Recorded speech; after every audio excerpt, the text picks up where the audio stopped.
এক নম্বর, মহাগ্রন্থ পবিত্র আল কোরআন কাল কিয়ামতের ময়দানে আল্লাহর কাছে সুপারিশ করবে, আল্লাহর কাছে বলবে, ওগো আল্লাহ, তোমার যেই বান্দা দিনের বেলায় রোজা রেখেছিল, দিনের বেলায় আহার করে নাই, দিনের বেলায় কষ্ট করেছে, মাঠে খেতে খামারে বিভিন্ন জায়গায় পরিশ্রম করেছে, এরপরও আমি কোরআনকে তেলাওয়াত ছাড়ে নাই, কোরআনকে তেলাওয়াত করা বাদ দেয় নাই, আল্লাহ তাআলা এই কোরআনুল কারীমের সুপারিশ কবুল করে ওই বান্দাকে জান্নাত পর্যন্ত যিনি পৌঁছায় দেবে তিনি কে?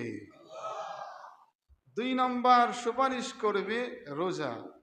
এই রোজা আল্লাহর কাছে বলবে, আল্লাহ, তোমার ওই বান্দা সারাদিন উপোস রেখেছিল, সারাদিন না খেয়েছিল, সে পারত ঘরের ভিতরে লুকিয়ে খাইতে, সে পারত পানির ভিতরে ডুব দিয়ে খাইতে, কিন্তু খাই নাই, আমাকে হেফাজত করেছে।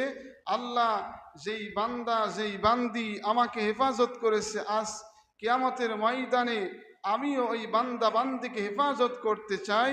আল্লাহ তাআলা রোজার সুপারিশ কবুল করে ওই বান্দাকেও যিনি জান্নাতে পৌঁছায় দেবে তিনি কে?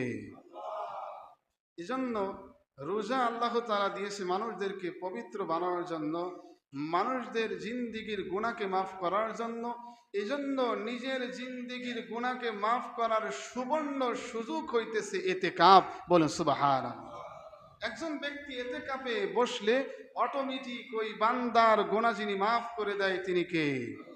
ইতিকাফে বসলে সমস্ত প্রকার গুনাহ থেকে রক্ষা থাকতে পারে।